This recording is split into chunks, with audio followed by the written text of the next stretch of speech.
Not too long ago, Trailmakers got a big update revamping a bunch of their logic blocks. Before, there were only a few different logic operations that we could use, but now there's a whole new section with counters that I want to try to use to make a working computer. Specifically, I wanted to try to make a device that could render 3D scenes, but in order to get there, first I wanted to take a closer look at what blocks we have available. So I started here by making a basic test platform, and on that, I started by putting down this accumulator.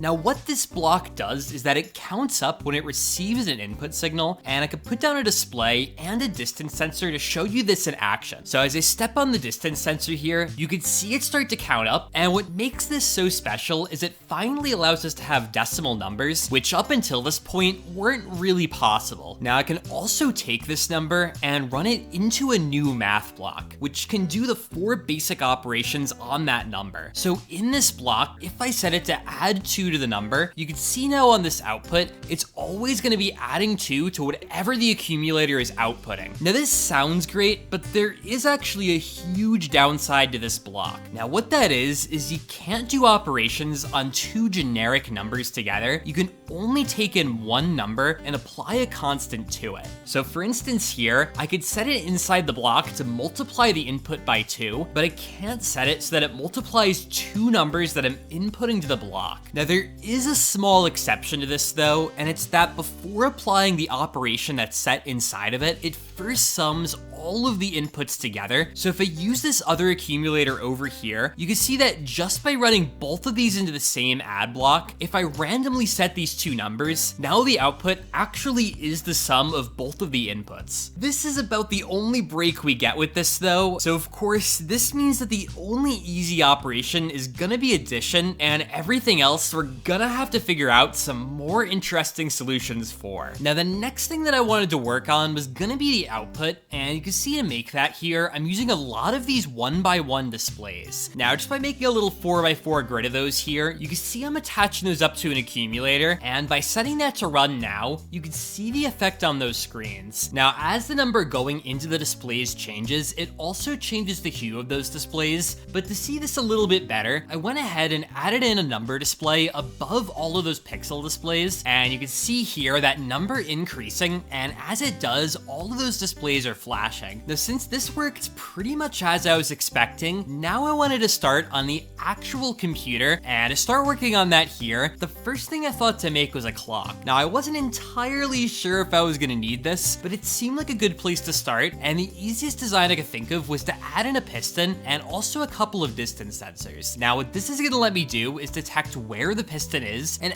as it moves to the top, I'll be able to start to shrink down the piston, and as it fully contracts, I'll be able to expand it back out. And at first here, it did seem to be working, although it was a little bit slow. Now I also added in a logic gate here to see the current state of the piston, and once I was happy with how that was working, what I wanted to try doing next was adding in an accumulator and adding to the value every time the piston moves. Now I also increased the speed of the piston a little bit, and now you can see every time it reaches full contraction, it ends up incrementing that value in the accumulator. So next, I wanted to add in a new type of logic gate, and this one's a comparison gate. The way that this one works is that any number you input into it will be compared against some constant you set inside the block, and if it meets the right conditions, it'll end up outputting a signal. Overall, what I was trying to do here was reverse the direction of the count once I got up to 32. Now, as I was working on this, the system got quite a bit more complicated than I was hoping for, and I wasn't really getting the results that I wanted. So after thinking about it for a bit, I deleted off a lot of what I had, and I wanted to go for a much simpler system. Now here I have a servo, and I have a couple of long arms on them, and I also have a few distance sensors. Now what this does is flips it back and forth, covering one sensor or the other one, and this is either going to let me count up or count down depending on which sensor is covered. And you can see here, I pretty easily was able to get this in action, and it did seem like I was able to count however I wanted. So now back on the display, I wanted to try to have the pixels cycle back and forth, and you can see this working here. Now I was also able to drastically drastically improved the speed of this design by stacking on a bunch more sensors, and you can see those pixels moving a lot faster now. Now, making the arms even longer made this even faster, and it was definitely looking like it was going to be fast enough to actually do the trick. But now that I had all of this basic infrastructure in place, I wanted to start working on that 3D projection that I was talking about, and I ended up making a mock design of it up here in Desmos. Now, in this little demo here, I have a few different controls, and I'm able to move around the camera's position around this cube. Now, I decided to start with the cube since it's a pretty easy shape to render, and while I know it looks a little bit scary over on the left side here, there's actually not that much going on under the hood. Pretty much the only thing that I really need is to have a bunch of these sine and cosine functions and a way to multiply them together. Assuming I can do that, I can pretty much make this entire demo, and so I wanted to start out here by trying to make a sine function inside the game. Now, my first thought was to try to make an approximation of some polynomials, but the problem with this is, if you remember from before, multiplying numbers together isn't really going to be that easy. So I was thinking about it more, and I thought maybe a more mechanical solution might actually work. So I started out here by making a servo, and you can see that down below, I'm putting down a bunch of distance sensors. Now, the point of these was going to be that as I rotate the arm sideways, it'll activate more and more of these sensors, but it's actually not really that easy to rotate these servos a specific number of degrees, so that was also kind of out the window. But I was thinking about it again,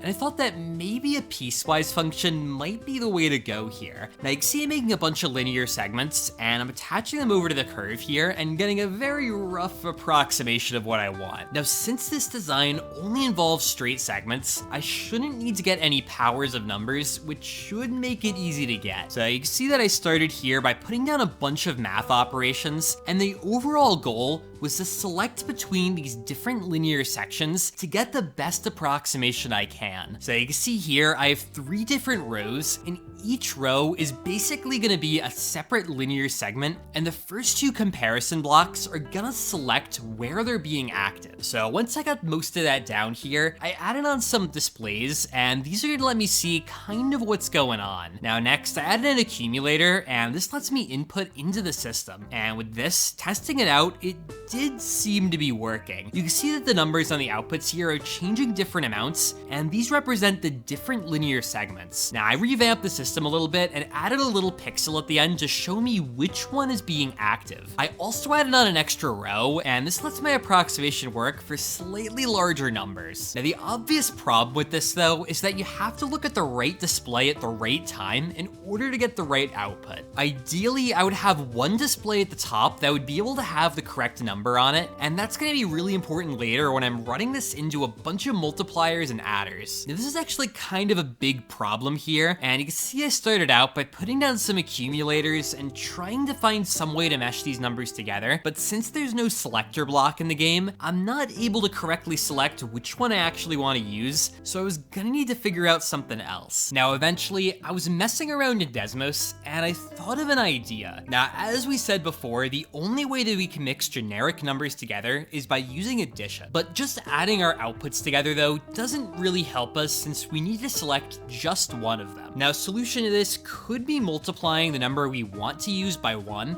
and the others by 0, but in order to do this, we'll need to have generic multiplication, which just ends up being the same issue we had before. Now, I was thinking though, because what we're really trying to do here is find a way to drown out these other numbers we aren't using. And an easy way to do this with addition is just adding a really large number to them. Now, at face value, this doesn't seem particularly useful, but if we now take the inverse of that number, it'll be very close to 0 if and only if we added that 1000 to it. We can then add all of these inverted numbers together and finally take the inverse one more time to get back to just the number we didn't add that large number to. Now, this means that all of the operations involving these generic numbers were done purely with addition, so this should be buildable in the game. So to start building that here, you can see I'm putting down some more math blocks, and on one of them, I'm setting the value to -1000 and setting on a multiply. Now, the input to this multiply is going to be those detectors that we have at the very start of the line, and since the output of those detectors from before are either going to be a 1 or a 0, this means that it's either going to be adding 0 or subtracting 1000 to our result depending on whether or not it's supposed to be selected. And on the output here, I have to add on a few more logic gates and a few more divides that's gonna allow me to take the inverse of that result. And after getting everything hooked up here, I wanted to give it a shot, and you can see it's pretty much working. As the pixel selects between each of these values, you can see that the output is only selecting the one that we want. Now there is a little bit of error introduced by this, and part of the problem is that 1000 actually isn't really that big compared to the numbers we're dealing with. Now since this was one big approximation anyways though, for the most part I think it's actually pretty good, and I wanted to switch over to work on the multiplier. Now if you remember back from before, this is the other big thing we need to add in order to get this projection to work. And starting out, you can see me adding in a bunch of compare gates, and I'm also adding in another accumulator. Now this is actually going to work in a pretty similar way to how we solved that last problem, and the idea is that we're going to be doing multiplication by just having recursive addition. Each row in this multiplier is going to represent another addition that we can do, and you can see me extending it out so it's 16 units tall. So on the bottom here, you can see that I have two accumulators, and the idea is that one is selecting how many additions we're doing, while the other one is selecting what number is getting added to itself. Now, of course, there are some quirks with this design, and one of the big ones is that the number on the left is actually a lot less accurate than the number on the right. The system, though, did seem to be working, and it was actually surprisingly accurate. On the top right, you can see the output, and no matter what I was putting in on the left, it was always at least reasonably close to the right result. So now, with the big systems done, now I just have to tie it all together, and looking back at the equations that I had before, there's basically three separate things that I have to do, one for each dimension. Now I decided to simplify down the design quite a bit here just by getting rid of rotation along the direction that we're looking, and by getting rid of that, now we just have these three equations we need to make. Now looking at the parameters of these equations, there's going to be two angles, one for the x rotation and one for the y rotation. Now I'm going to need to run these angles both into sine and cosine functions, and we could pretty easily do that with the system we made before. And otherwise, the only other thing we need is the position of the object in space, and I'll use 3 more accumulators in order to make those. But back in the game here, I'm copying over that sine function that we made before, and this is so that I can make a cosine function based off of it. Now this is actually super easy to do since we can use this equation right here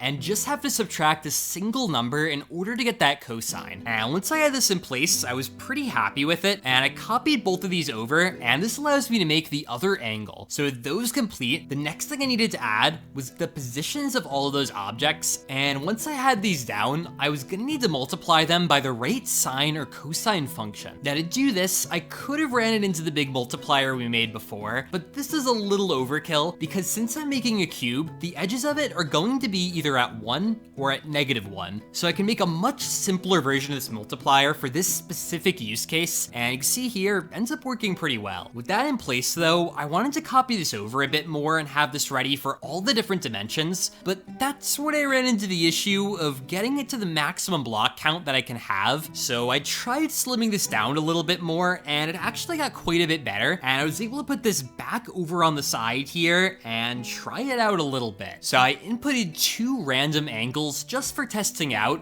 and I walked up to the top here and started putting in some cube positions. Now with this setup, the idea is I'll be able to cycle through all of the different points on the cube, and this will let me get the projection for every one of them. Now after that, over on the right here, you can see I added in some more logic gates, and basically all that these are doing are adding together the correct combinations of numbers that I already have, and this will either give me numbers to put into the large multiplier to get the correct results out of, or they're just giving me answers that I need straight up. So with those in place, I started inputting some more random angles, and this lets me get some more realistic results out. So with that, I decided to start out by putting on the point 1, 1, 1, and I could see some of those results that I had here. Now in order to get some of them, I did have to go over to my multiplier and manually put them in. I would have liked to automate this process, but since I was reaching that maximum block count, I was a little bit constrained. Over on the side though, I was able to get a couple of results in, and you can see once I recorded them down here, I compared them against what my model said I should get, and I was actually pretty close. But since there were a lot of approximations in this, I decided to clean things up as best as I could, and I wanted to try giving this a test with every single point and making a screen in the game and seeing how my cube would look. Now, while I do that, there actually is one last step I need to do before I'm able to put this on the screen. Now, since we have 3 separate equations here, that gives us 3 numbers, but really we only want 2. We just want an X and a Y position. And in order to get those, you can see that I have to apply one more set of equations here, although these are really simple. Now, in fact, since taking an inverse of a number is actually really easy in the game, this means I just have to do one last multiplication for each of these 2 coordinates, and then with that, I'm able to plot it on my screen. After a long time though, finally I had all 8 of my points down, and I started to plot them on my screen. Now, I was looking pretty good at first here, although as I went on more and more and compared it with what I thought I should be seeing in Desmos, I did notice things were getting a little bit weird. Now, especially at the end, there were definitely a few that were a little bit misplaced, but overall I think it actually was pretty close. But if you guys want to see more content like this, make sure to let me know down below. If you have any other questions or comments, make sure to leave those down below as well, and otherwise, till next time.